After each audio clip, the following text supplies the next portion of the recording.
Hello and welcome दोस्तों, स्वागत है आपका हमारे यूट्यूब चैनल में। दोस्तों आज की इस वीडियो में हम बात करने वाले हैं बीए थर्ड ईयर इंग्लिश के थर्ड पेपर के एक इम्पॉर्टेंट क्वेश्चन के बारे में, जो कि है एक लिटरली टर्म। दोस्तों ये क्वेश्चन जो है वो first year, second year, third year किसी भी ईयर में अलग अलग यूनिवर्सिटीज़ में अलग अलग सिलेबस में होता है। तो ये जो है अभी जो है ये थर्ड ईयर में चल रहा है, जिसका नाम है राइट अ नोट ऑन नियोक्लासिज्म्स। तो यहाँ पे कहा जा रहा है कि नियोक्लासिज्म्स पे एक टिप्पणी लिखिए। ये क्वेश्चन कई तरीके से पूछा जाता है, जैसे कि what do you know about neoclassicism, और भी कई तरीके हैं जिस तरीके से इसे पूछा जाता है। तो चलिए आज का वीडियो शुरू करते हैं और देखते हैं नियोक्लासिज्म्स क्या होता है। तो यहाँ पे अगर इसका आंसर एग्जाम में लिखना हो तो उसे किस प्रकार से लिखेंगे ये भी बताया जाएगा। जैसे कि ये आंसर का एक फॉर्मेट है, इसको आप याद करके और अपने नोटबुक में लिख के याद कर सकते हैं और एग्ज़ाम में जाकर लिख सकते हैं। तो यहाँ पे दिया गया है the term neoclassicisms is a combination of two words, यानी कि यहाँ पे नियोक्लासिज्म्स जो है वो कॉम्बिनेशन है दो शब्दों का, नियो एंड क्लासिक। जो नियोक्लासिज्म्स की बात की जा रही है तो यहाँ पे कहा जा रहा है कि यह जो है दो वर्डों का कॉम्बिनेशन है। जो दो वर्ड हैं वो हैं नियो और क्लासिस। नियो क्लासिज्म्स का मतलब होता है नव शास्त्रीयवाद, यानी कि नया शास्त्रीयवाद। तो यहाँ पे कहा जा रहा है कि नया शास्त्रीयवाद का मतलब है जो है वो दो शब्दों से मिलकर बना है, और वो जो है पहला शब्द है नियो और दूसरा है classic. The word neo has been derived from a Greek word neos which means young और new, while the word classic according to the Webster dictionary refers to the style and work of ancient authors of Greek and Rome। यहाँ पे कहा जा रहा है जो neo word है वो डिराइव किया गया है एक ग्रीक वर्ड से, जिसका मतलब है न्यूज़। और न्यूज़ का जो मतलब होता है उसका मतलब होता है यंग, यानी कि जवान या नया। यानी कि यहाँ पे कहा जा रहा है कि जो नियो शब्द है वो ग्रीक शब्द नियोस से लिया गया है, और जिसका अर्थ है युवा और नया। जबकि यहाँ पे कहा जा रहा है वाइल द वर्ड क्लासिक, जबकि जो वर्ड क्लासिक है according to the Webster dictionary, वो जो है वेबस्टर डिक्शनरी के अनुसार refers to the style and work of ancient author of Greek and Rome. Webster dictionary के अनुसार जो है ग्रीक और रोमन के प्राचीन लेखकों की शैली और कार्यों को संदर्भित करता है, यानी कि रिफर करता है। कौन? क्लासिक। क्लासिक को हम ऐसे समझते हैं कि रोम और ग्रीक के जो पुराने यानी कि प्राचीन क्या कहते हैं ऑथर्स हैं, लेखक हैं, उनको जो है वो रिफ़र करता है। To combine this word we get the meaning of neo classicism as the rebirth and restoration of classicisms. यहाँ पे कहा जा रहा है कि इस शब्द को जोड़ने के बाद जो है हमें मिलता है नियो क्लासिज्म शब्द। कैसे मिलता है? ऐसे जैसे कि किसी का जन्म हुआ हो या फिर रेस्टोरेशन यानी कि पुनर्जन्म हुआ हो किसका? क्लासिज्म्स का। पुनर्जन्म के रूप में जो है हमें मिलता है अगर इन दोनों शब्दों को हम जोड़ते हैं, नियो और क्लासिज्म्स को। Hence neo classicisms is the moment in the history of English literature which laid immense emphasis on revival of classical spirit during the period between 1680 and 1750 in the age of pope and Dryden. यहाँ पे कहा जा रहा है कि neo classicism जो है वो एक मोमेंट था, यानी कि वो एक आंदोलन था, और वह आंदोलन किसके द्वारा चलाया गया था? पोप एंड ड्राइडन के समय ये आंदोलन चलाया गया था, जो कि पोप एंड ड्राइडन का समय है 1682 1715। और इसके दौरान जो है क्लासिकल स्पिरिट, यानी कि इसके दौरान जो है शास्त्रीय भावना का जो है पुनरुद्धार, यानी कि फिर से उसको नए सिरे से उद्धार करना, उसका पुनरुद्धार करना उसको। जैसे यहाँ पे हम लोगों ने पढ़ा कि नियो क्लासिज्म जो है वह ऐसा है कि वो नया यानी कि जवान, नया युवा और प्राचीन ग्रीक और रोमन के जो लेखक थे उनके कार्यों को संदर्भित करता है। तो यहाँ पे कहा जा रहा है कि नियो क्लासिज्म जो है अंग्रेजी साहित्य के लिए एक आंदोलन था, और जिसने पोप और ड्राइडन की उम्र में यानी कि उनके दौर में 1680 और 1750 के बीच की अवधि के दौरान शास्त्रीय भावना के पुनरुद्धार पर अत्यधिक जोर दिया। यानी कि जो शास्त्रीय भावना थी उसका पुनरुद्धार हुआ इस समय में नियो क्लासिज्म जब हुआ। और नियो क्लासिज्म कब हुआ? पोप और ड्राइडन के दौर में, जो कि 1680 से 1750 के बीच में है। आगे चलिए देखते हैं। यहाँ है it is a prototype of classicisms writer of this period immensely endeavored to follow the footpaths of the writer of the period of Augustus Emperor of Rome, which produced unparalleled writer as Horace, Virgil and Ovid। यहाँ पे कहा जा रहा है कि यह जो अवधि है वह जो है क्लासिक लेखकों का एक प्रोटोटाइप है। जैसे कि यहाँ पे कहा जा रहा है कि यह जो क्लासिक लेखक हैं उनका जो है एक तरह का प्रकार है। और आगे कहा जा रहा है कि this period immensely endeavored to follow the footpaths of the writers of the period of August emperor of Rome. यहाँ पे कहा जा रहा है कि ये जो है एक तरह का प्रकार है क्लासिकल लेखकों का, यानी शास्त्रीय लेखकों का, जिसने जो है रोम के अगस्त सम्राट की अवधि के लेखकों के पगडंडियों का पालन करने का अत्यधिक प्रयास किया। यहाँ पे कहा जा रहा है कि यह ऐसा शास्त्रीयवाद है जिसमें जो है इस ऐसे समय का शास्त्रीयवाद है जिसमें पुराने, यानी कि यहाँ पे कहा जा रहा है कि अगस्टन एम्पियर ऑफ रोम, यानी कि अगस्टस के ज़माने के राइटर्स का जो है पगडंडियों का पालन, यानी कि उनकी लेखक की शैली को जो है कॉपी करने का समय था। लोग क्या करते थे, उनके लेखन की शैली को फॉलो करते थे, उनके फुटपॉट्स को, कि किस तरह से उन्होंने जो है शास्त्रीय लेखक जो उस समय के थे वो किस प्रकार से जो है अपना लेखन कर रहे थे, उसका जो है पालन करने के लिए, उनके पीछे चलने के लिए, समझ लीजिए जिस तरह से वो लोग अपनी कविताएं या अपना लेखन जो है वो कर रहे थे, उसी का जो है ये लोग पीछे पीछे चलकर जिस तरह से वो लोग कर रहे थे उस तरह से उसका अनुसरण कर रहे थे। और ये जो है किस समय के राइटर्स थे, तो अगस्टस एम्पियर ऑफ रोम, यानी कि रोम के अगस्टस एम्पियर के दौर के जो भी राइटर थे और वो शास्त्रीय लेखक थे, उनका जो है फॉलो कर रहे थे, अनुसरण कर रहे थे न्यू क्लासिजम्स के जो राइटर्स थे। तो यहाँ पे इसी की वजह से अगस्टस एज भी कहा जाता है, यानी कि अगस्टस दौर भी कहा जाता है। विच प्रोड्यूस्ड अनपैरेलल राइटर आज होरेस, वर्जिल एंड डेविड। यहाँ पे कहा जा रहा है कि इस तरह से जो है अद्वितीय, यानी कि एक बहुत ही चमत्कारी लेखक पैदा हुए जिनका नाम है होरेस, वर्जिल एंड ओविड। इस प्रकार से जो है अद्वितीय, यानी कि बहुत ही अच्छे लेखक पैदा हुए जिनका नाम है Horace, Virgil and Ovid. That is the reason the age of Pope and Dryden is also called Augustan age. यहाँ पे कहा जा रहा है कि यही रीजन है इसका, यही कारण है कि इस समय के जो लेखक थे और यह जो दौर था वह जो है अगस्टन एज कहा, यानी कि अगस्टन युग कहा गया इस दौर को। तो यहाँ पे हम लोगों ने देखा कि न्यू क्लासिजम्स में क्या किया जा रहा है कि यह एक प्रकार के राइटर्स हैं। कैसे राइटर, तो क्लासिक राइटर किसे कहते हैं, तो शास्त्रीय को। तो यहाँ पे जो एक प्रकार के ये शास्त्रीय राइटर हैं जो अगस्टन एम्पियर ऑफ रोम, यानी कि रोम के समय के राइटर्स की कॉपी करते हैं, उनका अनुसरण करते हैं, उनकी नकल करते हैं, और जिससे जो है कुछ अद्वितीय, यानी कि चमत्कारी राइटर पैदा हुए हैं जो कि होरेस, वर्जिल एंड ओविड हैं, और इसी के कारण जो है इसे अगस्टन युग भी कहा जाता है। आगे चलिए देखते हैं, neo classical poetry is a type of poetry. यहाँ पे कहा जा रहा है कि नियो क्लासिकल पोएट्री जो होती है वह एक प्रकार की पोएट्री होती है, एक प्रकार की कविता होती है, which follow the pattern of poetry ordered by the poet of Asian time, i.e. Greek and Rome. यहाँ पे कहा जा रहा है कि यह नियो क्लासिज्म जो है वह एक प्रकार की कविता है जो फॉलो करती है, यानी कि अनुसरण करती है किसका, the pattern of poetry ordered by the poet of ancient time, i.e. Greek and Rome. वह जो है फॉलो करती है ग्रीक और रोम के समय की पोएट्री का। जो पैटर्न जो है ग्रीक और रोमन के जो भी साहित्यकार थे, जिस पैटर्न में अपनी कविताओं को लिखते थे, वह जो है नियो क्लासिज्म पोएट्री जो है उनका जो है पालन करती है, उनका जो है अनुसरण करती है। यहाँ पे वही कहा जा रहा है कि उस पैटर्न को नकल करती है।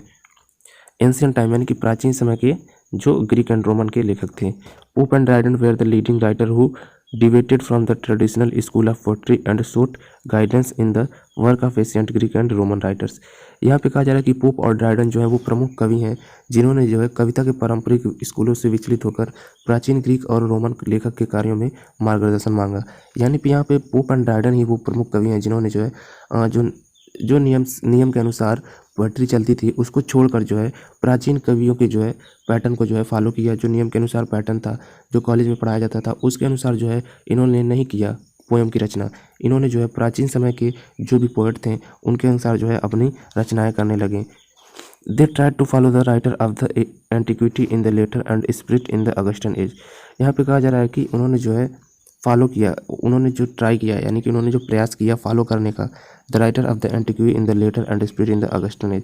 यानी कि उन्होंने जो है पुराने समय के जो लेखक थे उनके अक्षर जो भी वो लिखते थे जिस प्रकार से अपने पोएम को, और उन पोएम में जिस प्रकार की भावना होती थी, जिस प्रकार का जो स्पिरिट हो रहा था, उसको जो है इन्होंने प्रयास किया कॉपी करने का, यानी कि अनुसरण करने का जो है इन्होंने प्रयास किया। और वो जो है अगस्टन युग के लेखक थे।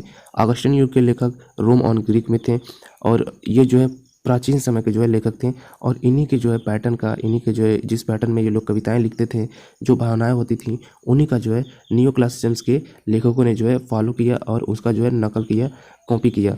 और यहाँ पे जो है नियो क्लासिसिज्म के जो प्रमुख लेखक थे वो पोप और ड्राइडन थे। तो यहाँ तक हम लोग ने देख लिया कि नियो क्लासिसिज्म का बैकग्राउंड क्या है, नियो क्लासिसिज्म क्या है, और नियो क्लासिसिज्म को नियो क्लासिसिज्म क्यों कहते हैं, और ये कैसे उद्भव हुआ, इसका कारण क्या है। अब यहाँ पे हम लोग देख लेते हैं इसका क्वालिटीज़ ऑफ द एज, यानी कि इसकी क्वालिटीज़ क्या हैं, यानी इसके आने से क्या क्या चीज़ें हुई और क्या क्या नहीं। तो यहाँ पे कहा जा रहा है कि क्वालिटीज़ ऑफ एज में the neo classical as had the following qualities, यानी कि यहाँ पे जो है इसकी जो है कुछ क्वालिटीज़ हैं वो आगे दी गई हैं। पहला दिया गया है डिवोशन टू क्लासिक मास्टर्स। यहाँ पे कहा जा रहा है कि इन्होंने जो है शास्त्रीय आचार्यों की जो है, यानी कि जो शास्त्रीय आचार्य थे, टीचर थे मास्टर से पहले के, उनकी जो है इन्होंने भक्ति की, पूजा की। The new classical poet copied the classical master of the antiquity. यहाँ पे कहा जा रहा है कि जो न्यू क्लासिज्म के राइटर थे, पोएट थे, उन्होंने क्या किया, शास्त्रीय जो लेखक थे यानी कि पहले के एंशियंट जो लेखक थे यानी कि प्राचीन काल के जो लेखक थे, उनकी जो है नकल की, उनके पैटर्न को चुराया, उनकी वो जिस प्रकार से पोएम को लिखते थे उस प्रकार से पोएम लिखी। They were advised to learn the virtue of classic rules of balance, proportion, elegance and craftsmanship. They were directly advised to copy the ancient writer. यहाँ पे कहा जा रहा है कि उन्हें जो है उन्हें जो है सलाह दी गई थी क्या, to learn the virtue of classical rule of balance, यानी कि उन्हें ये सलाह दी गई थी कि जो बैलेंस यानी कि जो अनुपात का माध्यम है, यानी कि जो नियम है लालित्य और शिल्प कौशल का, उसको जो है वो लोग लर्न करें यानी कि याद करें। प्रोपोर्शन यानी कि अनुपात को याद करें, किस अनुपात में वो पोएम को लिखते हैं। एलिगेंस यानी कि जो है संतुलन को याद करें। क्राफ्टमैनशिप यानी कि शिल्प कौशल जो है उसको याद करें। एलिगेंस मतलब लालित्य होता है। They have directly advise to copy the ancient writer, यानी कि इन्हें जो है डायरेक्टली एडवाइस किया गया था, सलाह दिया गया था कि यह जो है एंशिएंट जो राइटर हैं उनको जो है ये कॉपी करें, यानी कि जो प्राचीन समय के जो लेखक हैं उनको जो है न्यू क्लासिज्म के लेखक कॉपी करें, ये डायरेक्टली जो है इन्हें एडवाइस किया गया था। तो यहाँ पे जो है एक प्रकार से ये क्वालिटी हम समझ सकते हैं कि जो न्यू क्लासिज्म के लेखक थे वो जो है कॉपी करते थे प्राचीन लेखकों की, यानी कि यहाँ पे हम इस विशेषता को इस प्रकार से समझ सकते हैं कि इसकी एक विशेषता यह थी कि इस समय के लेखक जो है नियो क्लासिज्म के लेखक वो जो है प्राचीन लेखकों के लेखन पद्धति को जो है वो कॉपी करते थे। तो अगला चलिए देखते हैं respect to rules and correctness, यानी कि यहाँ पे जो है नियमों और शुद्धता का सम्मान किया जा रहा था कि respect to rules and correctness. The new classical poet were advise to follow rule devised by the Greek master and insist upon what is correct in literature. यहाँ पे कहा जा रहा है कि न्यू क्लासिज्म जो लेखक थे उनको ये सलाह दी गई थी कि वह जो है ग्रीक मास्टर्स यानी कि यूनानी आचार्यों यानी कि यूनानी लेखकों द्वारा बनाए गए नियम को जो है वो पालन करें, और वही जो है साहित्य में सही है, यानी कि साहित्य में वही सही है जो यूनान के लेखक कर रहे हैं, ग्रीक के लेखक कर रहे हैं, और उसी को जो है इन्हें फॉलो करना है और उसी पर जो है बने रहना है, ये नहीं कि उससे हट के कुछ करना है। और यही जो है वो सही है लिटरेचर में, यानी कि लिटरेचर में जो सही है उसको करना है और उसको करने के लिए ग्रीक लेखकों का जो है पालन करना है। Those rule of not old discovered not devise in nature still but nature methodised. यहाँ पे कहा जा रहा है कि वो जो पुराने नियम है वो खोजे नहीं गए हैं, गढ़े गए हैं, यानी कि बनाए गए हैं। प्रकृति अभी भी है लेकिन प्रकृति विधिवत है, यानी कि इन्होंने जो है पुराने समय के जो लेखक थे उनको जो है कॉपी करने के लिए कहा गया, और कहा गया कि जो वो जिस प्रकार के नियम से वो कविताएं लिखते थे उसी प्रकार के नियम से लिखनी है और उन्हीं की बातों को जोड़ देना है, ये नहीं कि दूसरी बातों को। और जो ये नियम बनाए गए हैं उनके द्वारा वो जो है रियल नहीं है, लेकिन वो जो है प्रकृति विधिवत है, यानी कि रियल से ही लिए गए हैं, इस प्रकार का उन्होंने कुछ वर्णन किया। तो यहाँ पे जो है respect to the rules and correctness जो है इसकी एक अगली विशेषता है। अब चलिए आगे देखते हैं कि एक और विशेषता अगली क्या है। Follow nature. The new classical poets insist upon imitation of nature. Nature to them was not real nature, it was artificial nature which they called nature methodized। यहाँ पे कहा जा रहा है कि प्रकृति का पालन करना, वो जो है प्रकृति का पालन करते थे, यानी कि प्रकृति को जो है फॉलो करते थे, प्रकृति का जो है अनुसरण करते थे। और यहाँ पे कहा जा रहा है कि आगे the new classical poet insist upon imitation of nature. यहाँ पे कहा जा रहा है कि जो न्यू क्लासिकल लेखक थे वह जो है प्रकृति की नकल पर जोर देते थे और वो जो है प्रकृति की नकल करते थे। Nature to them was not real nature. प्रकृति उनके लिए ये प्रकृति नहीं जो रियल प्रकृति है, यानी कि सही में जो प्रकृति है वो प्रकृति उनके लिए नहीं है, वो जो है आर्टिफिशियल नेचर है उनके लिए, यानी कि वह जो है कृत्रिम प्रकृति है, वो कृत्रिम प्रकृति की बात कर रहे हैं। विच दे कॉल्ड नेचर मेथोडाइज, और उसे वो कहते हैं नेचर मेथोडाइज। यहाँ पे प्रकृति का पालन किया जाता है, लेकिन वो जो है कौन सी प्रकृति होती है, वह जो है आर्टिफिशियल यानी कि कृत्रिम प्रकृति होती है, उसका ये लोग पालन करते हैं, ये नहीं कि जो प्रकृति है उसको पालन करें। तो ये भी इसकी एक विशेषता है कि इन्होंने जो है प्रकृति का पालन किया, लेकिन वो प्रकृति जो है नेचर प्रकृति जो है वो रियल प्रकृति नहीं है, वो आर्टिफिशियल यानी कि कृत्रिम प्रकृति है। अगला चलिए देखते हैं सेक्रीफाइस ऑफ ओरिजिनलिटी। यहाँ पे कहा जा रहा है कि सेक्रीफाइस ऑफ ओरिजिनलिटी यानी कि जो ओरिजिनल चीज़ें थी उसका सेक्रीफाइस कर देना, यानी कि बलिदान दे देना। ओरिजिनल चीज़ें यानी कि मौलिकता का जो है वो बलिदान दे देना। In the poetry of the age rules were strictly follow and all originality was killed. यहाँ पे कहा जा रहा है कि काव्य के इस युग में जो है नियमों का जो है कड़ाई से पालन किया जाता था, और जो ओरिजिनलिटी थी उसको जो है मार दिया जाता था। यानी कि जो नियम थे उसको जो है उसी अनुसार से उसी तरह से कड़ाई किया जाता था और उसी नियम के अनुसार जो है काम करना था, यानी कि लिखना था। और नियम के अनुसार करने में जो है जो भी ओरिजिनलिटी आती थी, मौलिकता आती थी, उसका जो है बलिदान कर दिया जाता था, उसको जो है नहीं लिया जाता था। अगला है emphasis on words. The new classical write did not believe in what was said, they insisted upon the manner of expression, they wanted to say new things which was never said before. यहाँ पे कहा जा रहा है कि जो emphasis onwards यानी कि बुद्धि पर जोर यहाँ पे दिया जाता था, जो बुद्धि थी उस पर जोर दिया जाता था। The new classical writer did not believe in what was said. यहाँ पे कहा जा रहा है कि जो नवशास्त्रीय के लेखक थे वो इस पे नहीं विश्वास करते थे कि क्या कहा गया है या क्या कहा गया था। They stand upon the manner of expression, वह जो है अभिव्यक्ति के तरीके पर जोर देते थे, यानी कि जो भी उन्हें एक्सप्रेस करना है, जो भी उन्हें बताना है, उसके तरीके पर जो है वह जो है इंसिस्ट करते थे, यानी कि उसके तरीके पर जो है वो जोर देते थे। दे wanted to say new things which was never said before, वो ऐसी चीज़ें कहना चाहते थे अपने पोएम के माध्यम से जो बातें जो हैं वो कभी नहीं कही गई हैं।